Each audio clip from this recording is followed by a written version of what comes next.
All right, so here we are again. This is the Crushing Limits Unleash podcast.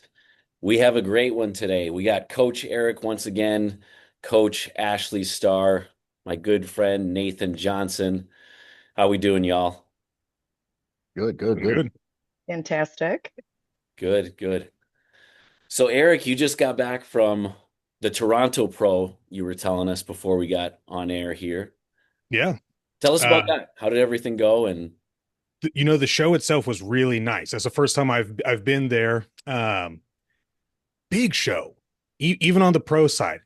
I love the figure division, and it's a shame that it has just been dwindling down. And I was so thrilled to see that there was 27 girls there.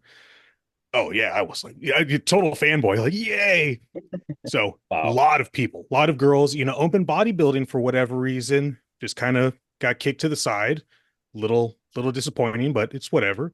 But overall, good show, good venue. No complaints. It was really nice. And we had a nice little learning experience for my own athlete. It was pro debut.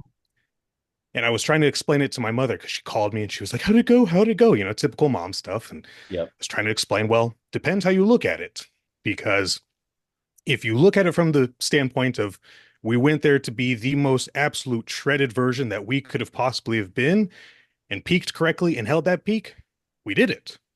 However, we lost the pop. We sacrificed the pop for the shreds. Hmm. And that was a downer. So we lost, some density, we lost some of the volume. So it wasn't our favorite look, but we were peeled. So it's one of those things. We're going to make some corrections. We'll come back for August 31st out there in Pittsburgh, and hopefully we'll come back with a nice win for that one. Yeah, absolutely, man. I find too, you let me know what you think, but I find more often than not, of course, like on the pro stages, it doesn't matter if you're the most conditioned because I feel like with them, that fullness and that pop, they kind of hold it just in a little bit higher regard than say like on a local or even national stage. Yeah. And you'll really notice the difference between, the major judges. Tyler has his way of judging, which showed with what happened. And Jack Sullivan's got theirs, LT has his, Serge has his way. And so when you see Tyler there, you kind of have a pretty good understanding of how it's going to be rewarded. Right. So, this is part of the deal. We did notice something that was really interesting thing. I've been to a lot of shows over the years, pro shows, local shows, national shows. Every show I've been to, excluding this one, everyone backstage is in a really good mood and everyone wants to talk with each other, take pictures, high five, crack jokes, whatever. No one said a word. It was like being in church. It was so socially awkward. And then you could see the big difference when the YouTube bodybuilders were there and their camera crews weren't allowed backstage. They were just a mouse in a church. YouTube Not a word. bodybuilders. They stayed in their corner. It was so awkward. And we just kept looking around like no one's friendly. So, That is pretty strange, man, at a pro show. It's a lot different, but yeah, that is pretty strange and kind of unfortunate. yeah, you go there, you crack jokes. I mean, we met at a show. You're cracking jokes and you're just you're bonding over rice cakes is what you're doing. But it was unfortunate, but overall the show was very nice and Canada's always a good time. Yeah. Little late to the discussion, but as someone who's been backstage at several pro shows, it is a different vibe. Yeah. Well, Different and vibe. so like the Legion show, that's a big pro show and everyone's chit-chatting, everyone's having a great time. So it was a little bit of a bummer. You were expecting that same kind of jolliness and everyone's, high-fiving and just telling silly stories, just hanging out with your friends. And I was trying to chalk it up to maybe it was the English barrier because there were so many people from different countries there, but it's whatever. But the show was run great and they had incredible expediters. You never once had to worry about where are we in the lineup. So it was very, very well run. That's great to hear, man. Plus, they're Tim Hortons. Yeah. Well, speaking about shows, our boy Nathan just competed over the weekend as well. We were at the Omaha, of course, so all of us went down there. But Nathan, tell us about the show. Obviously it was our second prep together. Um, and we'll get into the backstory, of course, after that. But yeah, tell us, how it was leading up to the show, like one day out. How did you feel show day? How'd you feel with the results and everything? Honestly, it was probably the hardest thing I've ever done. I can't really compare it to the military. That's a different category in itself. But this prep, this second prep was tough. I got really stuck in my head. Was struggling. Like I literally was on the stairs. I could go for like 10 minutes and I'm like, I gotta get off. I was on the treadmill for 10 minutes. I'm like, I'm dying. I gotta get off. So I was super in my head about my weight. I'm 6 foot. I had to be 217. Excuse me. And yeah, up until all the way up until the weight, the weigh-ins, I was 217. And then, yeah, I decided to eat right before we weighed in. So I busted weight on the freaking show and called you, freaking out because I'm like, oh no, what do I do? What do I do? You're like, Nate, this is easy. This is easy. We can do this. This is easy, just how you are. And I'm like, all right. So I started spitting in a cup and, going to the bathroom and went and sat in the sauna and let my tan just run all over the place, which found out a new thing. Don't schedule your tanning appointment until after the weigh-ins. Thank you, Stephanie. Um, but I lost enough weight. I did get in, and then up until the point, I mean, it was great just meeting the guys backstage, meeting some of the pros, talking to them. I'm a comparative guy, so I like to look at other physiques and be like, oh yeah, you got a better physique, or I got a better physique, or playing those games in my head. But I didn't go into it with any expectations. Again, second show I've ever done in my lifetime, 41 years old. Always had a dream of being a bodybuilder, but I started really late in life. So it's like, I've changed my life around. So that's a big enough trophy for myself. Um, but yeah, after all was said and done, I mean, I walked away with 3 first place trophies, a second place and a fifth place. And the first place were all in masters. The second and fifth was when I had to go against the Young Bucks, which I think is a win in itself, just competing against 20-year-olds that are half my age. And I was still able to pull away a medal from that. So all in all, it was a really good experience. Yeah, I got down from, I think my highest weight this year was 255. And then show day, I was 210 in that morning. So I lost enough weight overnight to get nice and peeled and still keep my size going into it. I didn't feel small going into the contest. So overall, it was a really positive experience. I don't honestly think it's even set in yet because like I don't even know what to feel. I don't even know what to think. It's like 2 years ago I was a fat drunk and now here I am. It's crazy, man. It's these guys know your backstory. I sent them kind of like that little clip that we did last year, so they kind of know the overview of your backstory. Right. But Eric is a great coach. Ashley is a great coach. And I'll tell you one thing that separates, if you would have sent your pictures to, let's say, a shitty coach or a mediocre coach, a lot of times, unfortunately, they'll see the picture and they'll just be like, this guy has no hope. Like, am I going to waste my time? And obviously, that's not how we run. So it's like we look at it a reverse, like, hey, what can we do with this athlete? What if he does stick to the plan? Imagine the possibilities. Right, I've right. seen some of my best athletes grow out of the people you would consider would be not even an athletic person. And some of my most successful bodybuilders or just my power athletes, anything, have been the ones that you'd say the underdog. So I like that. I think that's awesome. Yeah. Yeah, it was definitely an experience. I mean, obviously the viewers don't know my backstory too much, so I can go into it a little bit. But I mean, I think even before I had met you guys, I was 270 pounds. I had a cane. I had to use that to actually get up and off the furniture because I was so sore and so much pain. And to be completely honest, if you know what a pounder is, a 16-ounce can of beer, I was drinking about 24 of them a day. Um, and my doctor told me that at age 36 that I was a walking heart attack or a ticking time bomb waiting to happen. And I've got little kids. I've got triplets at home that are 8s, and I'm like, you know what? I got to do something about this, or I ain't gonna be able to be around for them. So I just started walking. I'm like, I don't even know what else to do. dug out all my old gym stuff, dusted it off in the corner. 'Cause it hadn't been out in years, and um, put it on, and I was like, I look like the Pillsbury Doughboy at the gym. I felt terrible. I used to have pecs, I used to have muscles, and now I had a belly. And just started walking, and then I think one day I was sitting at the YMCA on the treadmill, walking, sweating, and I happened to see some testimonial pop up from this. I think it was Eric Sweeney, to be honest with you, one of your guys, and I kind of did some research and then read some more testimonials from Crushing Limits team, and I was like, God, all of these testimonials resonate with me. I'm gonna reach out to this guy Chris and see what it's all about. And I think that first picture that I've compared everything to, that everybody's kind of seen, I was 240 pounds. So I had lost like 30 pounds on my own just by stopping drinking. But I didn't know where to go from there. I was like, I'd always want to be a big guy, big muscles, and now as a big guy with a big belly. So I was like, well, what can I actually do? And I know I've told you this several times, Chris and Stephanie. I've said it to you as well. I mean, if it wasn't for you guys, I wouldn't be here. My mental state was so bad that, I mean, I'd been through treatment. I had been in jail. I had lost my family. I couldn't see my kids. I lost my job. I had nothing. And to go from that to, where I am now, where I'm married, I see my kids, I just, took first place in the bodybuilding show. Like I said, I still don't even know what to think or even where to go with that. And it's still processing.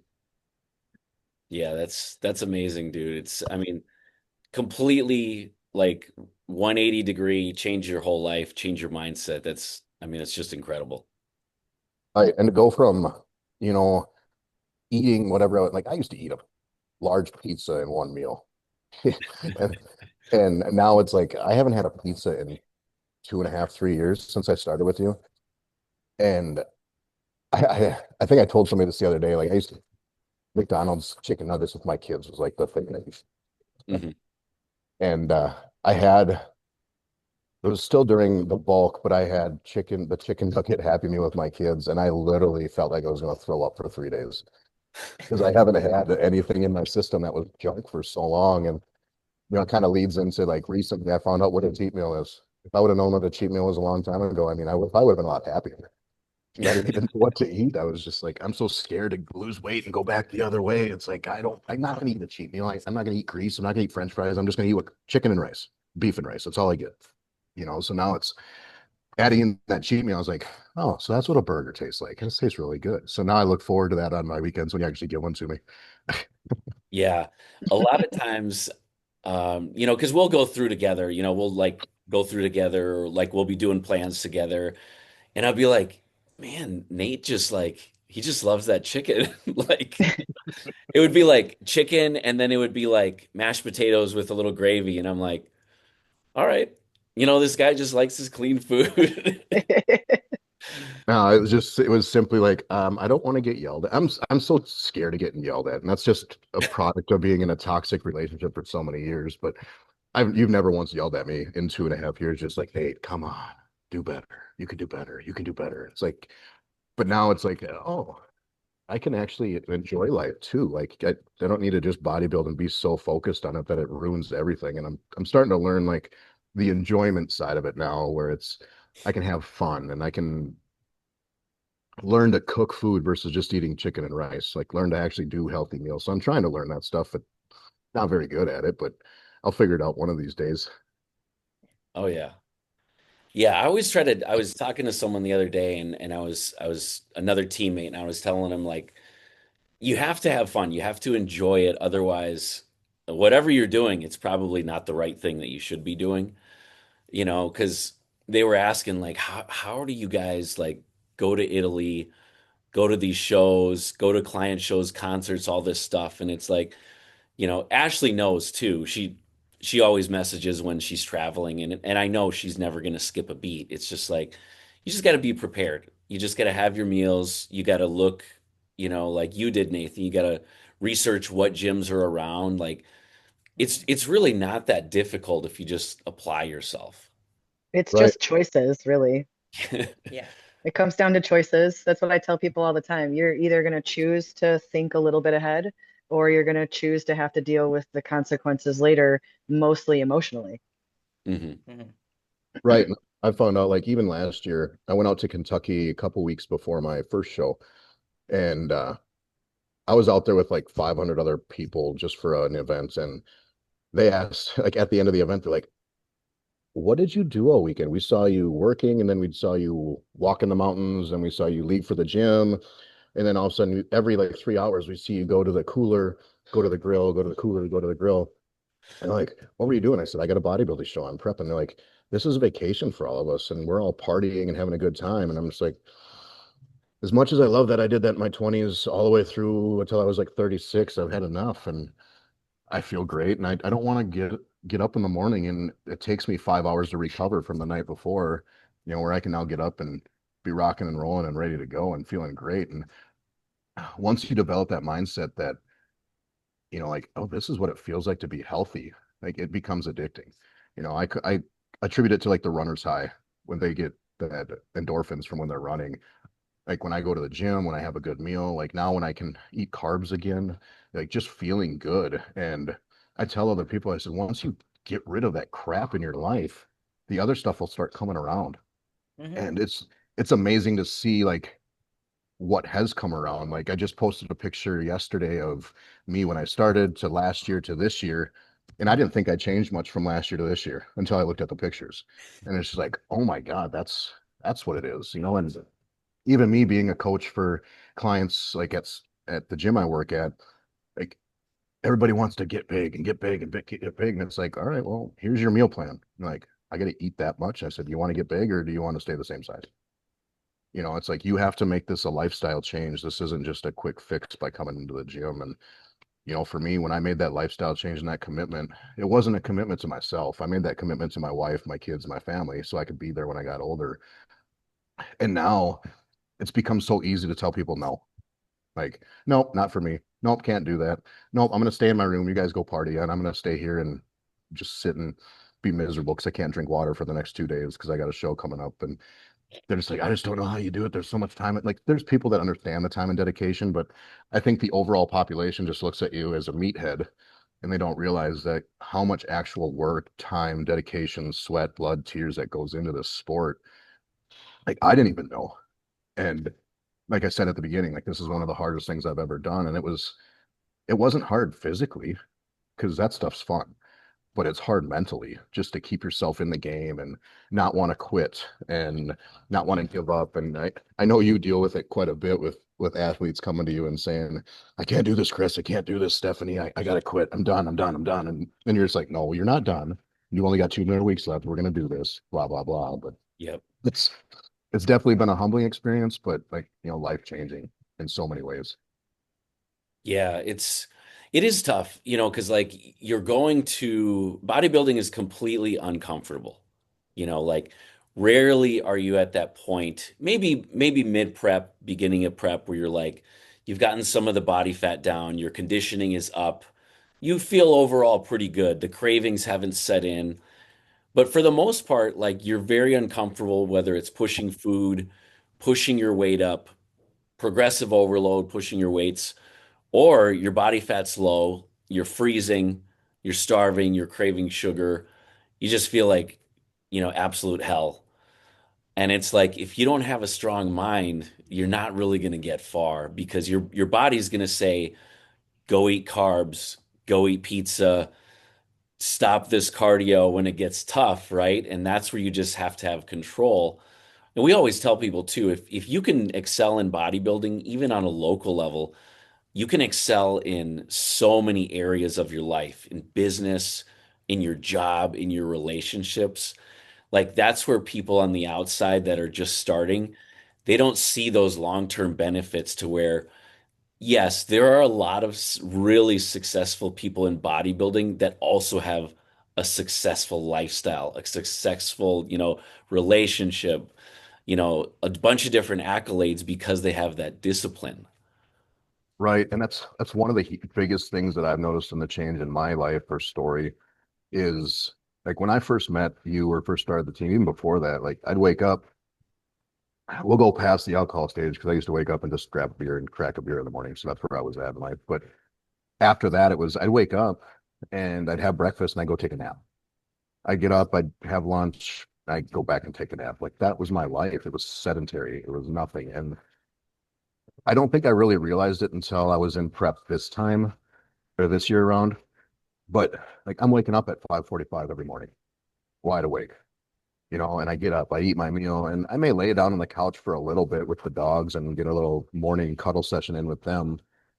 But I'm at work by 7, 8 o'clock, or taking my kids to school every morning when it's the school time. And, by the afternoon, 2, 3 o'clock, I'm starting to get drained, but then it's like, okay, now it's time to work out. So then I get that jolt from that energy. And I went from, having 5, 6 hours of sleep at night that was interrupted to now it's like I'm getting 8 to 10 hours of sleep a night, feeling great, waking up refreshed. I have more energy to do things, getting stuff done around the house, being able to go outside and play with my kids. And yeah, just comparatively speaking, it's amazing to look at. Like, I took the retirement life because I'm retired from the military, and to the nth degree, like, oh, I'm retired. I don't have to do anything anymore. Well, that's not the way to go. How life changed, and now it's like, okay, I'm retired. I went and got a job. Now invested in putting myself through a posing academy so I can become a posing coach and bring that side of my career up. And it's like I'm busier now than when I was flipping working, and I'm retired. But it feels good, and that's all that matters, is that it feels good, and I feel accomplished, and I'm helping people. And to have that desire come back into me when I thought it was lost, it's made huge bounds in my life. Especially for my wife and my kids, just to be able to actually experience life versus, oh, nope, my husband's drunk sitting on the couch today. I don't think he's getting up. That was kind of where I was at one point. So Yeah, so talk to us about, because we worked with Jory, your wife, obviously. What was it like for her when you first started this? Like, I mean, because it's like you're a completely different person now, so it has to just be like mind-blowing for her watching all of this. right. She's super proud of me. She tells me that all the time. A lot of our friends call us a power couple just because we connect so well. And I think a lot of that attributes to this lifestyle. Minus prep. Like when you get real close there in prep, I mean, it gets a little rough at the end just because it's time consuming. Hmm. But from what she said, she's like she's super happy. Like we hike, we go walking with each other. Like our communication has jumped through the roof because we go on walks and we talk the whole time. So like those little nuances that you don't think about. Um, and it changed her life too. She lost a bunch of weight on her own. Now that, I mean, she's not training with the team anymore just because the finances aren't there right now, but she still does the exact same stuff that you guys taught her. So like she eats chicken and rice, she eats beef and rice. She's on the same plan. She's just figuring it out. And the only thing she really says is she won't tell it to me, but she tells it to her friends. Because we kind of went through like a little AAR, after action review, of how this prep went compared to last year. And she's like, yeah, I was ready for you to be done. And it's not ready for me to be done because I'm a jerk, because that was last year. Like when I first started prep last year, I was kind of a jerk and testy because I didn't know what to expect. I didn't know how to feel this stuff. Where this year, she's like, you weren't as bad. You weren't as testy. You were more aware. She's like, but it's still time consuming. You got an hour of cardio, you got a 20-minute bath, and then you got 6 meals, and then you got more cardio, and then you got to work out, and then I still got to work, and then I got to take care of the kids. And now it's sports season, so I'm gone for that with the kids. So, I mean, she's ready for it to be done, but when after I got done with finals, I walked out, and like by the time I got out, because I was one of the last groups to be on stage, when I walked out, the crowd had kind of dispersed, and she's standing in the hallway. And as soon as I walked out, she's big bold eyes, and she's like, there he is, there he is. Gives me a big hug, congratulations. She's been texting people all day, so now I'm getting all these text messages because I haven't checked my phone from all these people, like how proud they are of me. And so, I don't want to cry, but talking with my wife and Jory, or well, my wife and Jory, same person. Talking with Jory is just like, I've never, besides you and her and like maybe my parents and a few select friends, nobody has ever said they were proud of me. Um, so getting that from my wife where I didn't have that in the past was huge. Um, and we made a deal that I was only going to do this. Like, I'm 41 now. I'm only going to do this until I'm 45, just because I want to spend some more time with my kids. And I made the comment, I said, well, if I don't get my pro card by 45, how about one more year? And I remember Stephanie's like, oh, that's what Chris says, one more year. So, It's always the last year. right, right. So, you know, No, I don't know what the I don't know what the future holds, but she knows what my goals are and she fully supports them. She'll ask me, she's like, do you need more carbs today or can I finish off the rice? Like those are the kind of conversations we have at home. And she's super excited for me, super pumped, and it's amazing when I see the memes all the time, but like couples who work out together stay together. mhm, You can have something like that with your wife. Like if I'm at the gym training somebody, like right now I'm sitting in the gym, but um I got to train somebody tonight. And then she gets off work. She's like, you still at the gym? Yep. Like, all right, I'll be there in a little bit. And then we work out together and mhm. then we go home and spend time together. So I don't know. I couldn't ask for something better. So, it's brought us, I think even just being in bodybuilding, I've heard a lot of people talk about it's a disaster for relationships. It can be terrible on stressful on relationships. And I haven't felt that. I think it's just maybe just because of Jory's personality and how she connects with like how the fitness industry works and she understands it. So I think it's great. I know even with Jory, but I know even Chris, you've probably gotten the messages from my mom. Like my mom loves you just because of Yeah. what you've helped to get me at in my life. And I'm sure if she could, she'd welcome you into the family as another son just because she's like, oh, you did this for my son. Yeah, when I see her posts on Facebook, like you can't help but smile. Like she's just like I think proud would be like an understatement. Right, right. Yeah, no, but it's been good. You know, for the last 2 years, just being in a constant cycle of either bulking or prep or, you know, the reverse where I'm at right now. It's just more of a keeping each other in the loop on where we're at, where we're going, and what my next goals are. I've already talked about next year where, for Masters Nationals, I want to go compete in Vegas. And she's like, oh, well, we can actually get a bunch of friends to go there because you can fly there for cheap. And then you'd have a bunch of support in the crowd too. And I said, all right, well, let's do it. So we're going to have a vacation Mhm. planned around Nationals next year. So that's what we're kind of hoping for. And then, sky's the limit. Just keep digging and keep going from there and see where my body takes me. Yeah, exactly, man. It's gonna be exciting. Right. Yeah, it's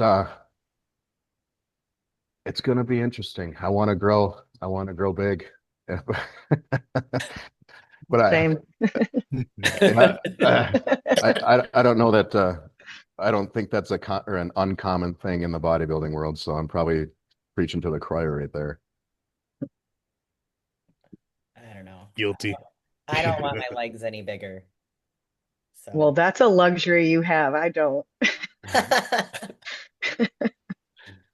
I just I don't like I got like thick legs. I've always had thick legs.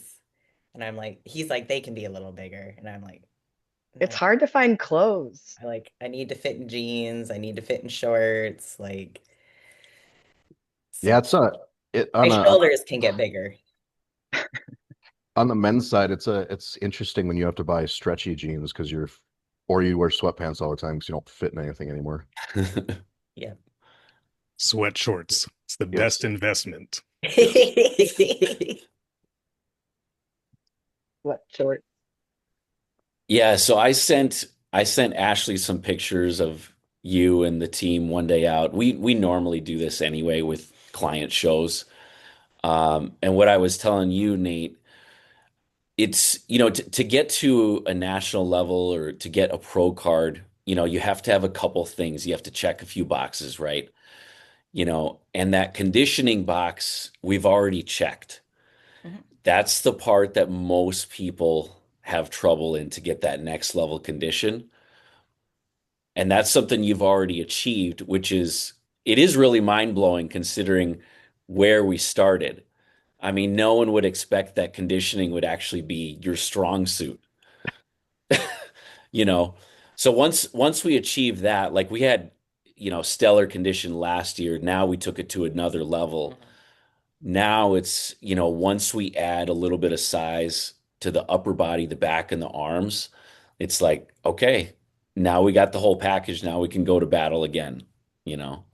Right, right. And yeah, I was talking to Jory about that.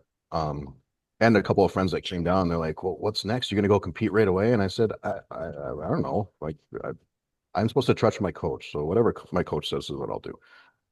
And when we talked and I said, well, we're gonna take a week a year off and we're gonna do the off season and then build for nationals next year. And they're like, really? You can do that? And so I explained it to them.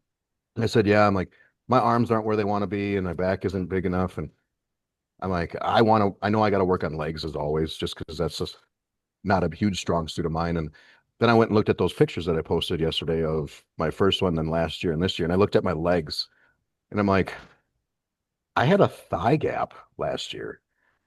And like now, like my legs come together. I mean, besides learning how to pose, obviously, but like my legs were like almost double the size as they were last year. And I didn't think they grew at all until I actually looked at that picture. And now I'm just super excited to grow and see what we can bring to the table next year and, give it our all. Cause I love the conditioning. I wish I could stay at, 5% body fat all year round if it was sustainable. Um, but I really enjoy being like 250, 260. So that's good too. Cause I like food. Yeah. Don't we all? Yeah. Well, I actually had a question for you. So I did want it to go blast from the past. Everyone's got their own way of coping with alcoholism and, getting out of that bubble. And I've helped more than a few people with that, and everyone's got their own process for it. But the one thing that I've seen across the board is that at some point you need to have these non-negotiables that you're setting boundaries, and whether it be with yourself or whether it be with other people. And I heard you talk about that when you were on that trip, that you had set up these the boundaries. And that's so important. Was that something that you figured out pretty early on, or did you hit like a couple of like missteps along the way and you're like, oh man, okay, like we gotta regroup? Um, both actually. So, in 2019, I went into treatment for 45 days for alcoholism and PTSD. And then after that, I came out and I was like, oh, I got this. I can do this. Went straight to the bar. I don't know why, but that was my choice. So I decided to go back into treatment and I did 8 weeks of outpatient. That wasn't enough. So I went back through 8 more weeks of outpatient. And then I finally felt like I wanted to get to a point where it's like I could have a beer and go home and just be done and just be like enjoy life, but in moderation and not have to worry about it. And that just didn't work for me. Like once I wanted one, I wanted 15. It didn't matter. I wasn't going to stop. So I had talked to another friend of mine who was in AA and recovering, and I was just like, "What do you do?" I'm like, "Hey, I've got the mentality to not want to do it, but the peer pressure is what gets me the most." And he's like, "Stay home or go out with friends that don't drink. It's easy. You just got to make that lifestyle." So I had to learn how to be a hermit and stay home. So I literally was home, gym, home, work, home, gym, home, work. That's all I did. And then if I went out, I would drink Dr. Pepper, which now I don't drink anymore, but at the time I thought that was a good idea. Well, I started drinking like 12 Dr. Peppers a night, all that extra sugar, and then I started getting like acid reflux from all that crap too. And I just started replacing it with different things. And then eventually I found out like flavored water worked just fine for me. I didn't need that stuff. And you know, I'd go out and I'd have like on a weekend, I'd go and have a few beers with friends and think I'd be fine. I'd wake up the next day and I'd be hungover for 3.5 days because I hadn't drank in forever. And it's like, God, why am I doing this to myself?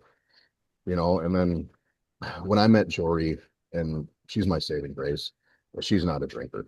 So like if we go out, like in the off season, if we go out for date night, we might have a drink and that's about it.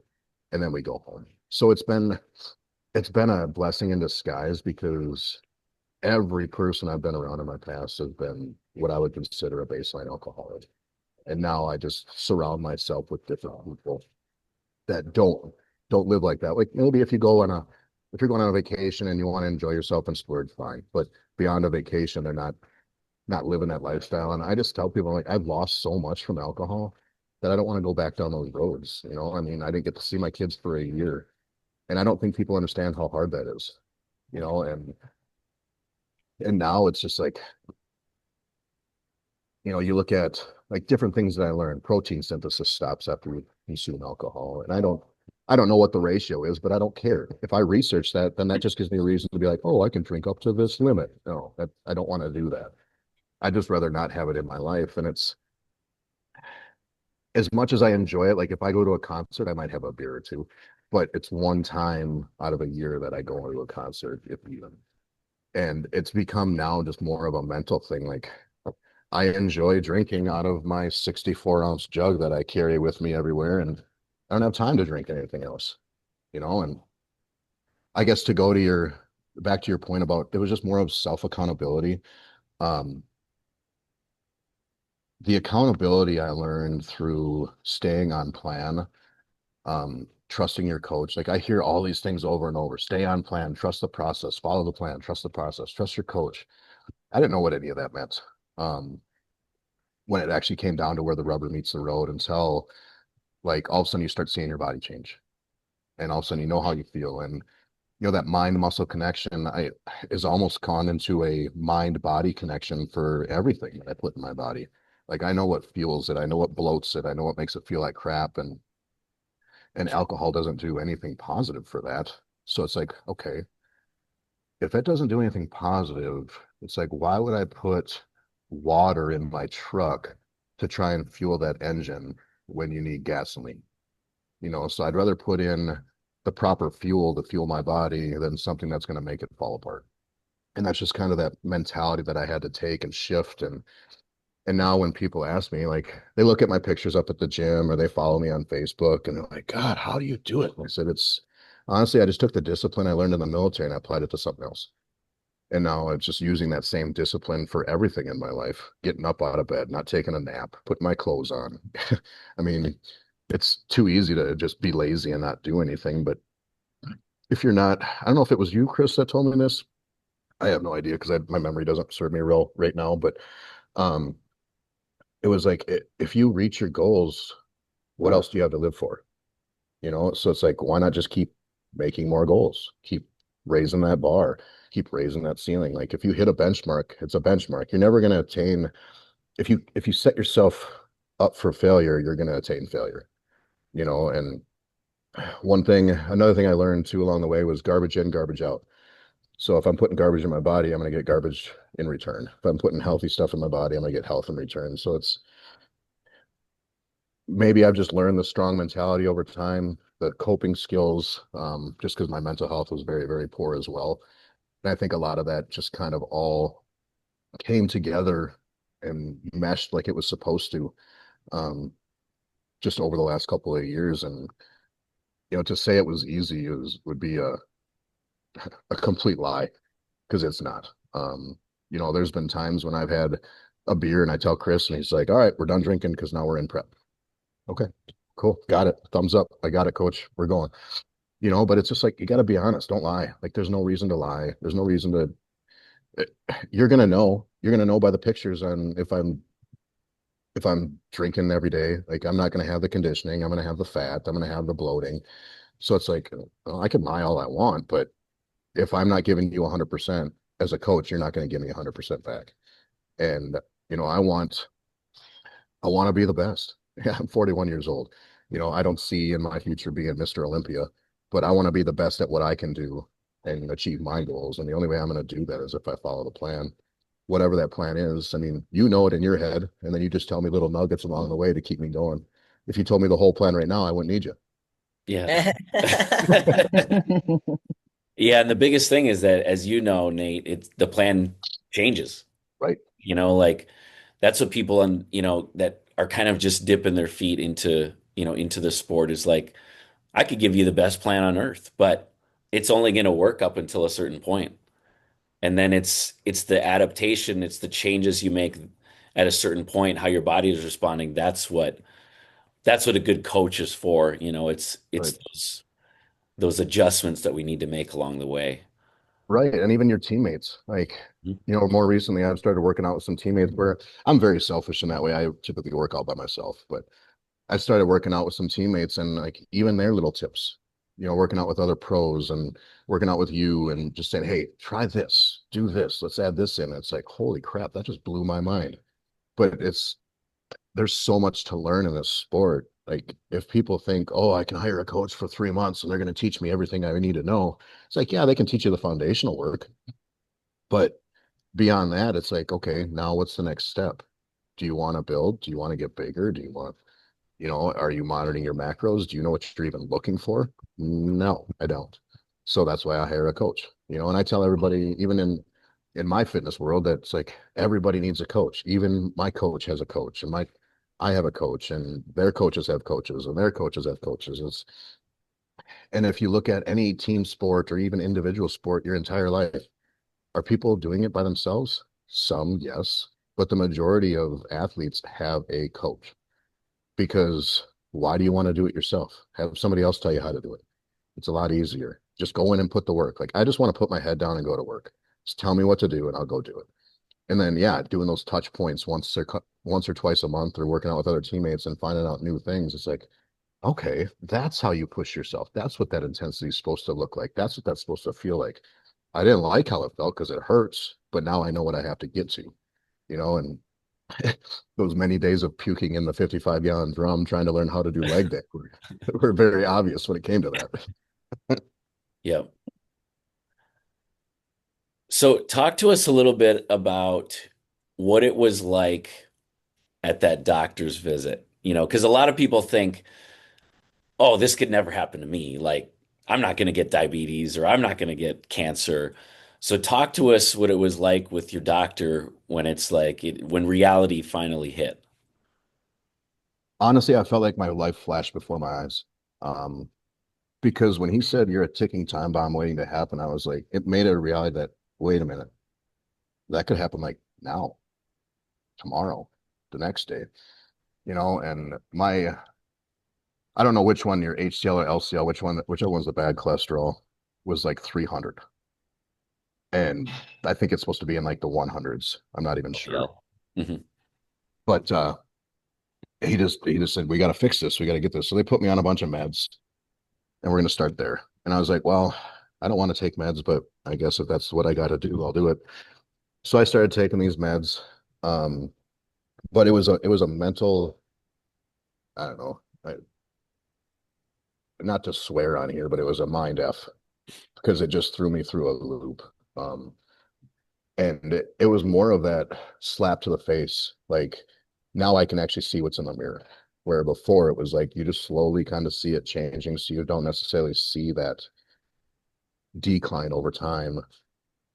And I was just like, okay, I got to do something, and I'm gonna do it, and I got to fix it. I got to figure out how. And I tried, and I was like, even going to the gym and walking on a treadmill, like I didn't even want to lift weights because I was embarrassed on how I looked.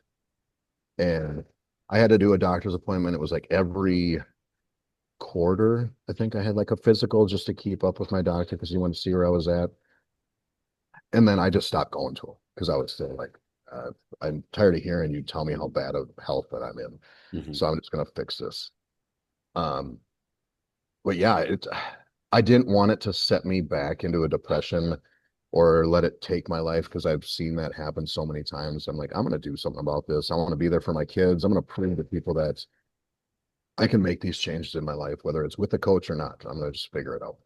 Um, and yeah, obviously that's where I'm at. So 1 year after I met you, I went in for my physical, and my doctor looks at me and he's looking at the name on the paper, and he's looking at me, and he's looking at the name, looking at me, looking at my old numbers, looking at me, and he hadn't even talked to me yet, and he's like, "What did you do?" And I'm like, "Well, I found a coach," and he's like, I should have all my patients contact your coach because he's like, your Yeah. numbers are spot on. He's like, you are healthy. He's like, I'm not even worried. He's like, we got some kidney stuff to worry about or look at, but all we found out was that was just muscle tissue breakdown for me or me exerting myself in the gym, and he hadn't seen it before. Hmm. But I literally went from him telling me that I had a body of a 72-year-old man to having a body of a 30-year-old man again in 1 year, just because of this. And it was like, okay, if I can do this, yes, with a coach, but if I can do this, because obviously you weren't holding my hand. I do check-in pictures once a week, and I worked out with you maybe once a month. Hmm. So if I can do this, well, now I can be a motivation or an inspiration for other people.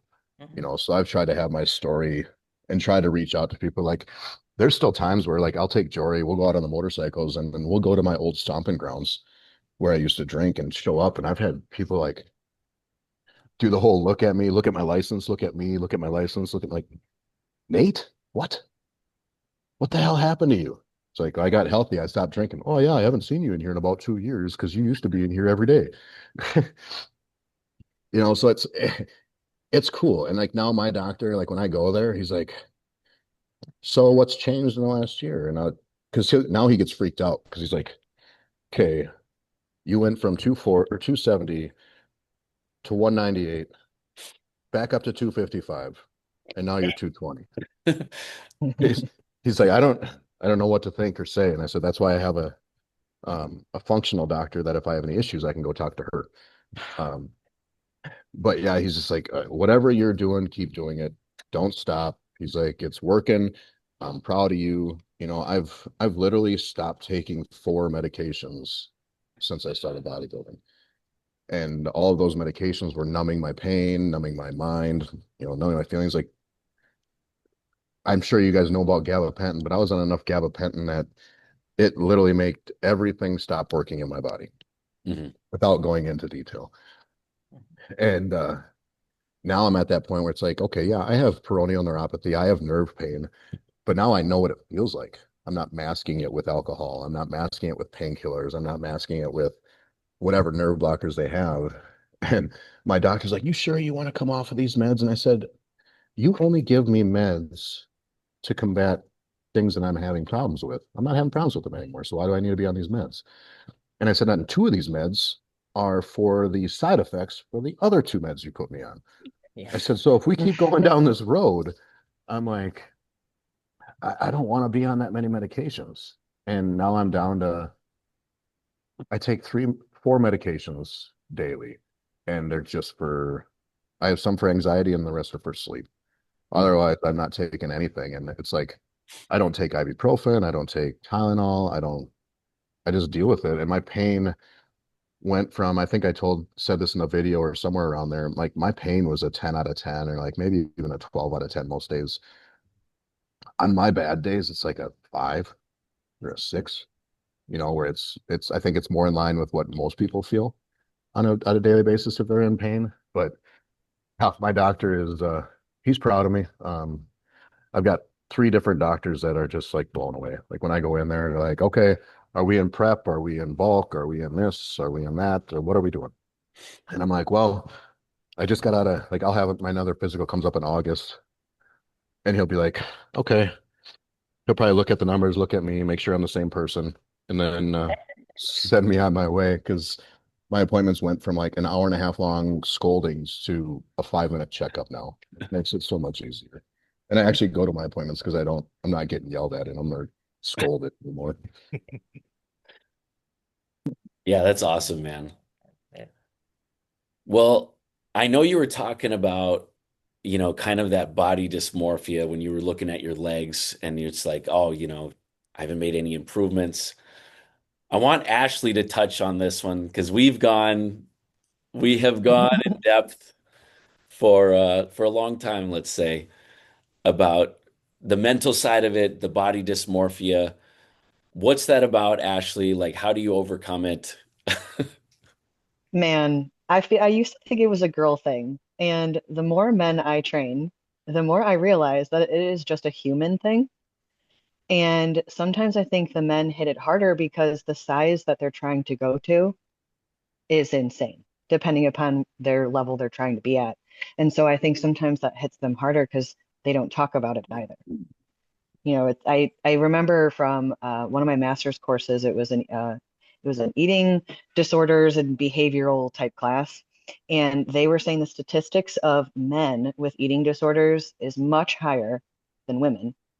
They just don't talk about it. Mm. Mhm. And that has stuck with me ever since then. And now I'm starting to see that more frequently. I don't know if I'm asking the right questions, but I know for myself, this is probably the first year where I haven't had that happening to me. And I am 36 years old in a couple days. So this season has been dramatically different. Would you say? Absolutely.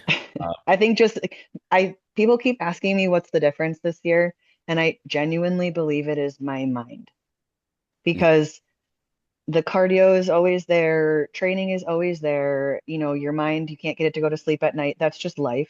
It's all going to be part of it.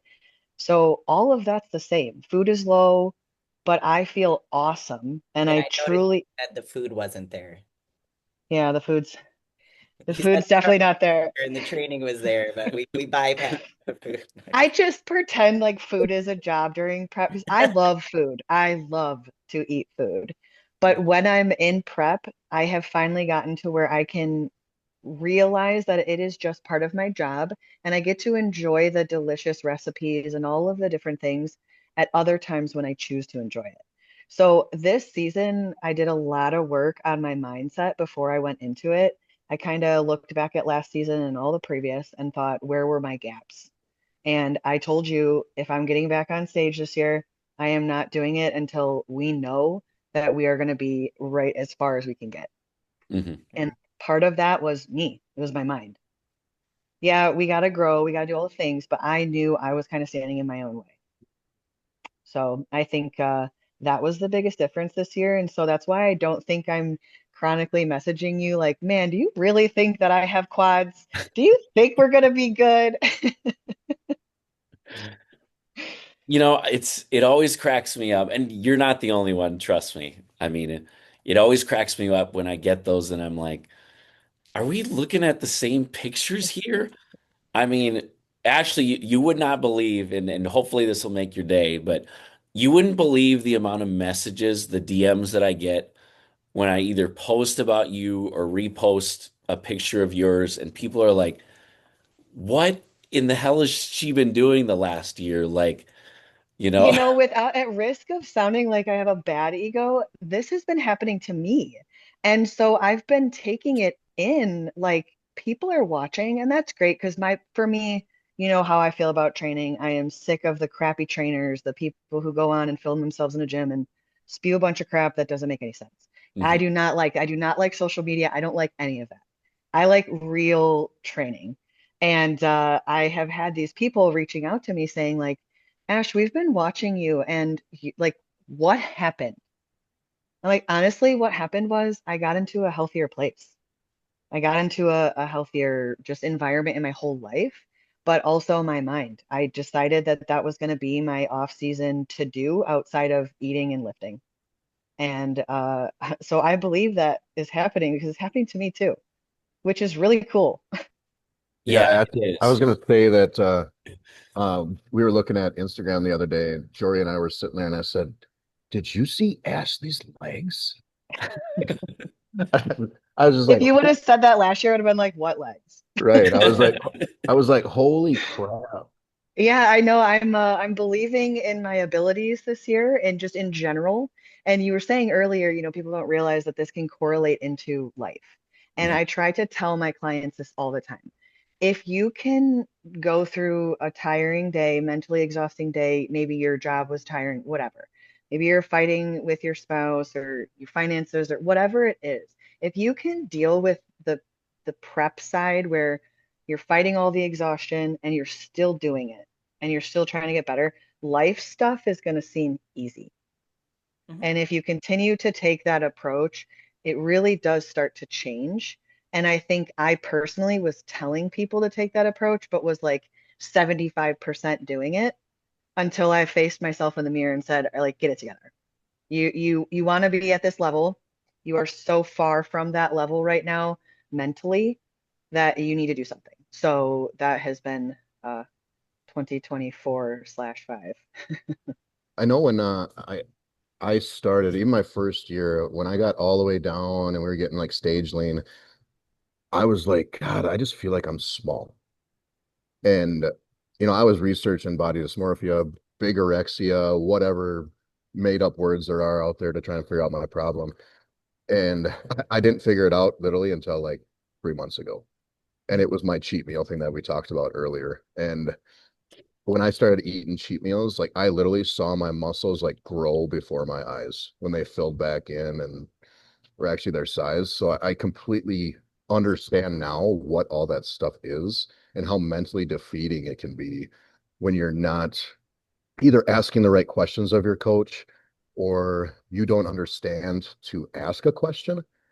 And that's what I learned, especially from Chris this weekend is, dude, just ask me the questions. I'm always here. I'm always available. And, I don't want to bother people. That's just who I am.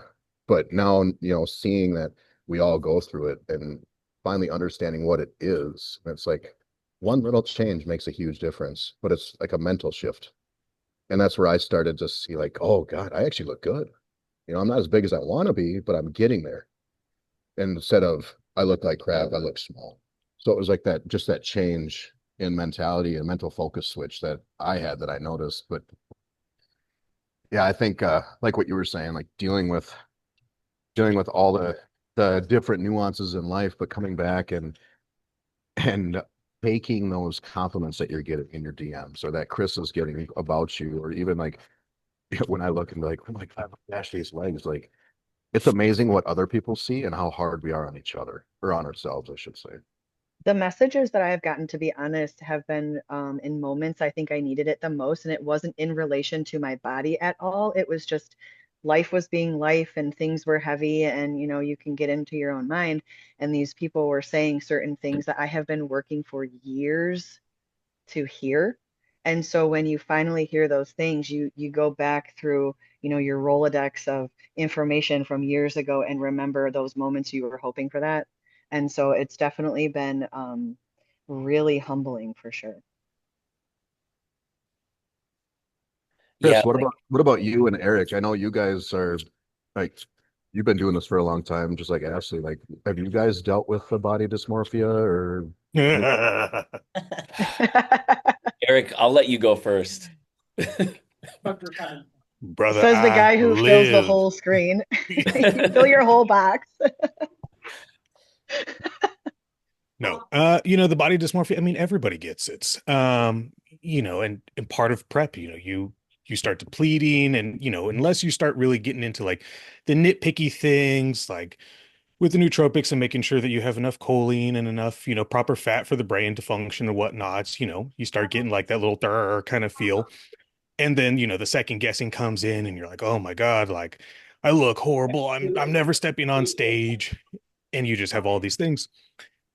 But the body dysmorphia is one of those weird things where we all get it and you don't really ever get over it. You know what to expect. Like, okay, this time last year I felt this, but I saw the pictures and I knew that that was just a mind game. And so you can reassure yourself, or if you're training other athletes, you can reassure them like, look, you're losing your fat, you're losing your extra water bloat.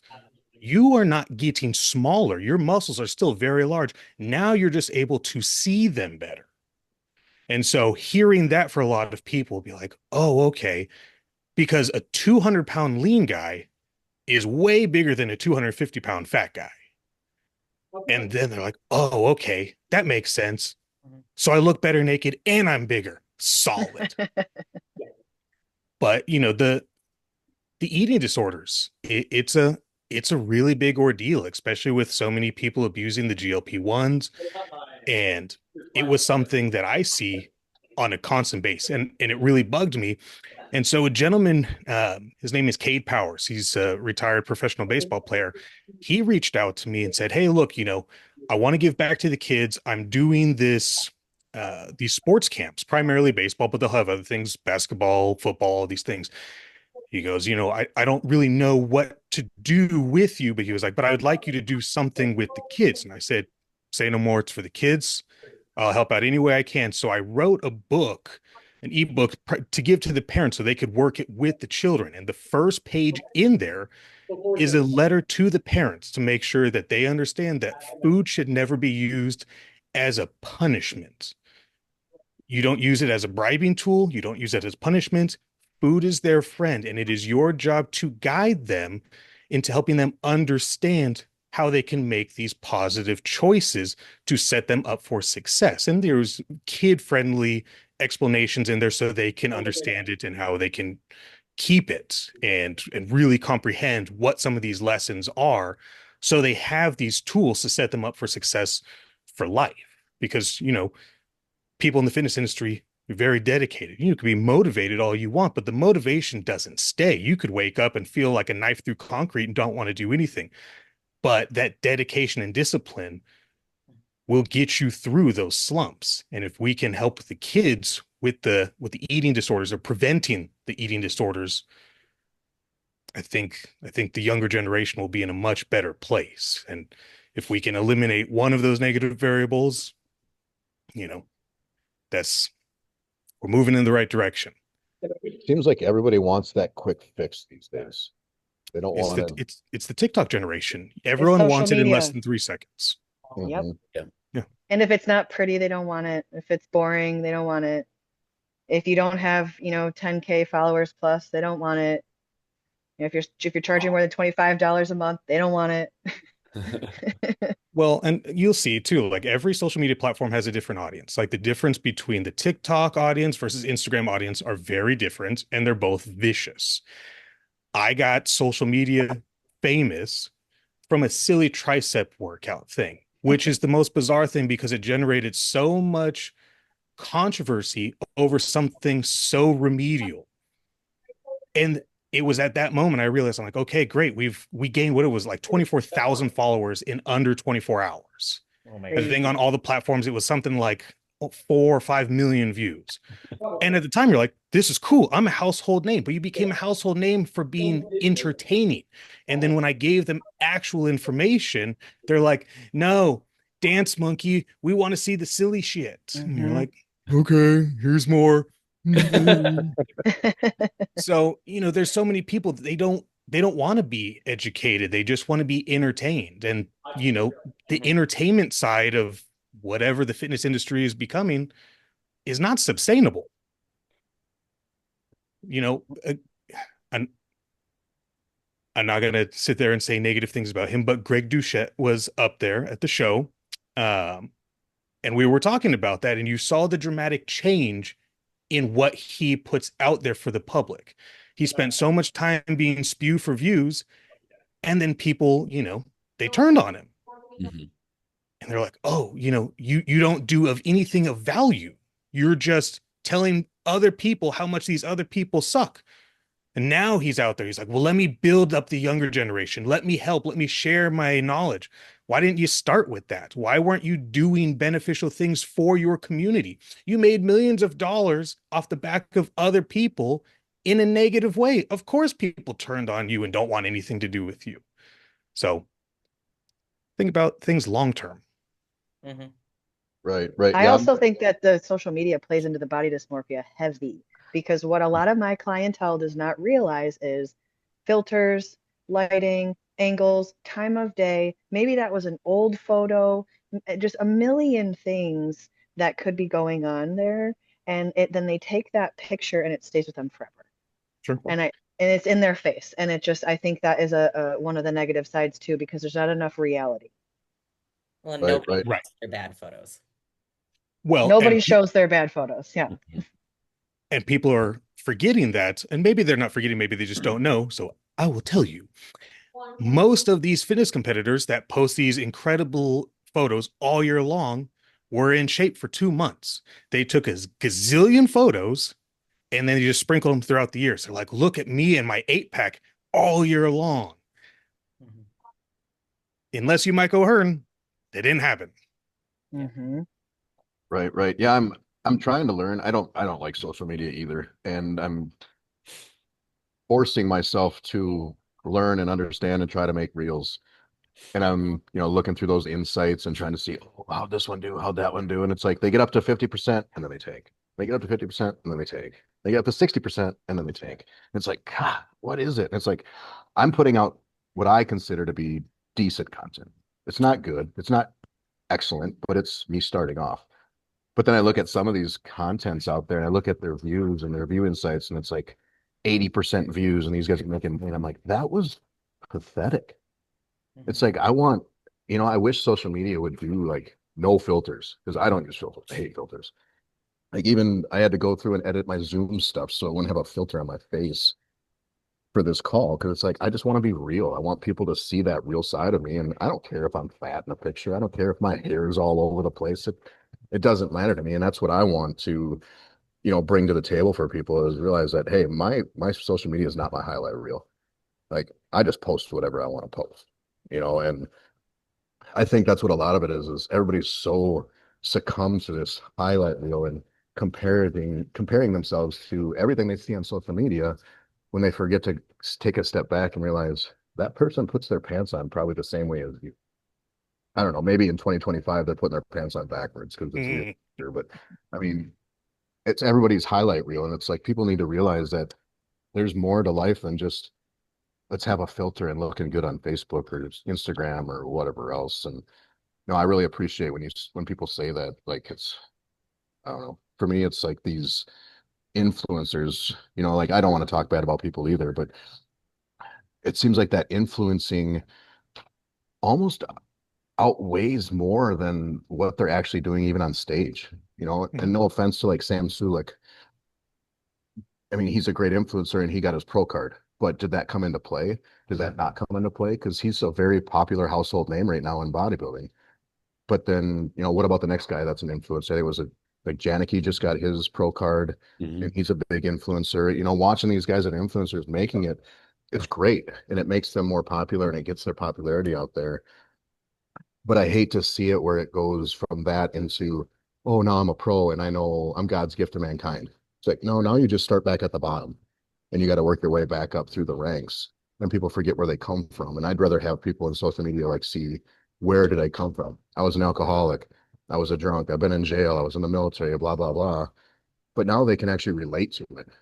And I think people are going to, I think they get more out of that relatable stuff, but it's like, how do you find those followers? Because they're just flipping through reels. So it's like that first 3 seconds, like you said, it's if that first 3 seconds doesn't get them, it's like they ain't gonna want to look at it. And it's like, okay, well, I can't make anything exciting in 3 seconds. So I guess social media is not for me. So social media has an interesting thing in the background that most people don't know is so when you go and post things, doesn't matter whether it's a picture, a reel, a long form video, whatever it may be. Like we'll use Instagram for instance, because most people have that. When you post something, you have the option of posting topics and whatnot. It's very good to post in completely different things that have nothing to do with what it is that you do. So it helps with the audience reach. The hashtag thing is fascinating because you can technically post up to, I think, whatever it is, like 30 something hashtags in a thing. If you post more than 10, it will take it out of the algorithm. It's too much. So you do 10 at a maximum. When you do the location, be like, oh, you would never be like, oh, I'm in, Dallas, Texas. It's too broad.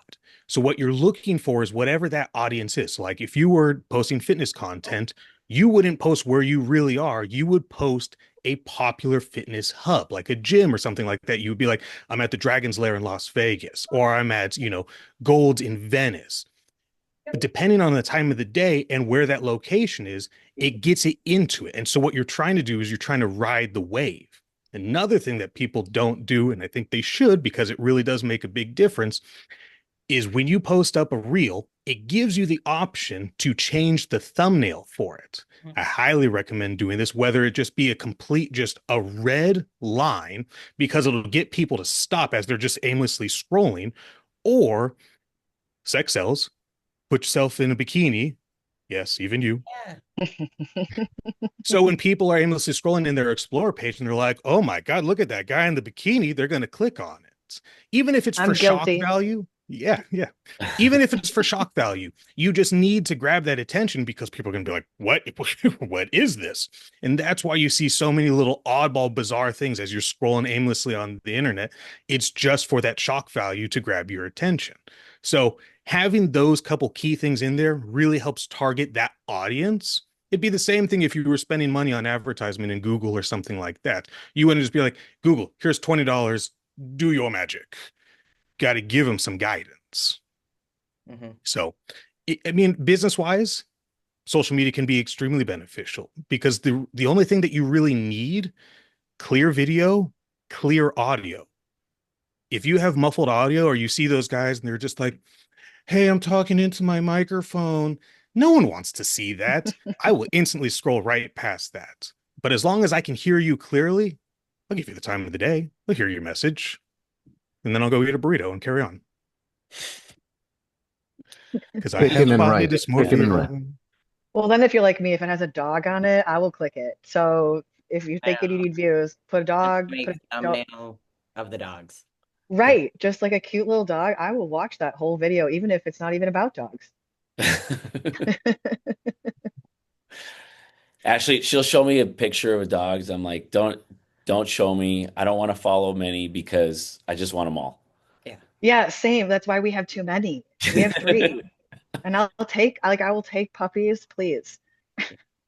Yeah, like I was chatting with Nate Pennycook. You guys might have seen him on one of the pods, but he feels the same way. He's like, I don't want to see it. Like, I don't want to see it. Otherwise, I'll ask a price and then I'll probably buy it. Yeah. Yeah, we have ours is Bengal cats, so we have a Bengal cat at home, and my wife wants another one so we can breed it.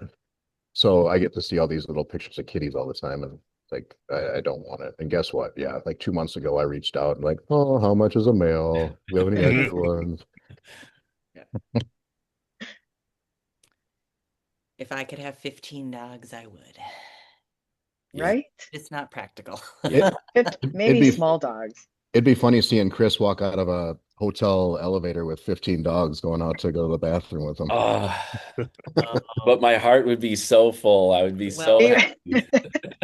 so the fun fact of the hotels, they only ever allow two dogs, but we always Yeah. had three up Mhm. until recently.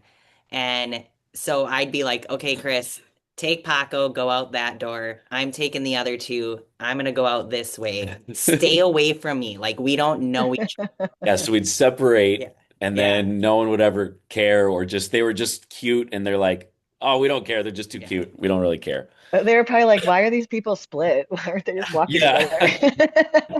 Like we'd bring them into the hotel at separate times and like they probably figure it out by the end of a weekend, but we're Hey, already, at least, yeah, who cares? At least you had your dogs. We've already paid it, so yeah. That's cool that you guys bring your dogs. I always get sad when I'm out traveling. I'm like, man, I miss my dogs. Yeah. it's real. Yeah. Yeah. I Hmm. was at the Toronto airport coming home and they had a dog relieving itself area. Hmm. And I was like, oh, this is great. I was like, I could have totally brought my dog. Yeah. That's awesome. He'd have been hanging out there first class. Oh, cool. Peanuts. All right. Well, as we wrap up here, this has been a great one. Nate, I want you to give for the viewers, like we talked about this, a few days ago. What is your best piece of advice for, let's just say the 40-year-old dad that was something similar, whether they cannot give up the alcohol, or maybe they don't drink and they just are very unhealthy, they don't work out, and they want to be around for their kids later. I would say one step at a time. So like muscle memory isn't built overnight.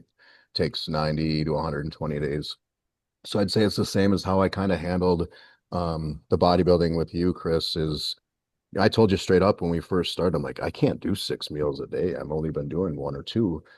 And we just came up with a plan. Okay, I'm going to do a month of 3 meals a day. I'm going to do a month of 4 meals a day. Then we're going to do a month of 5 and 6. And you got to start with something small, like, make your bed every morning, you know, go out for a walk for 15 minutes in the morning, go for a walk for 15 minutes before bed.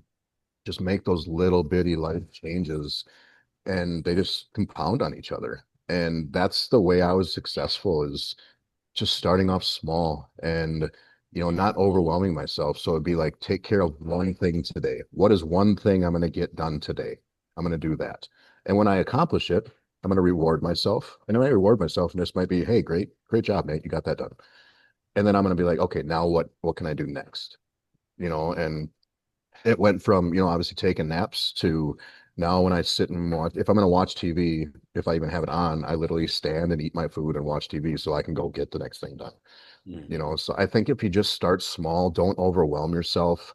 The stuff doesn't happen overnight. I mean, it took me 2 years to get to where I'm at today and a lot of hard work.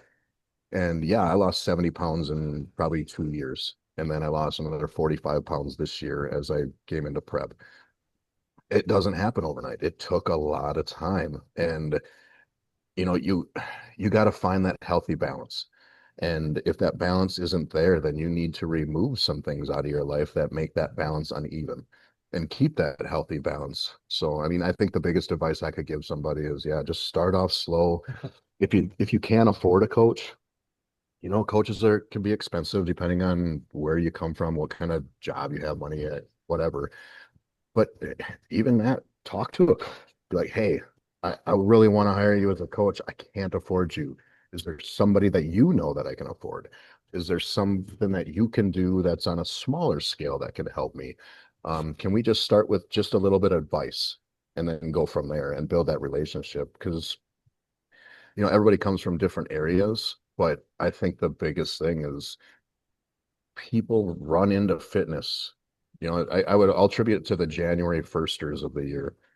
They run into the gym, they get the big discount, they join, and then January 12th is National Quit the Gym Day because they think they can do it and they're going to do it all and they're going to look great for spring break. And then they look fatter than when they started because they got frustrated and they got disappointed because everybody wants instant gratification. And instant gratification is the worst thing that anybody can have in their life.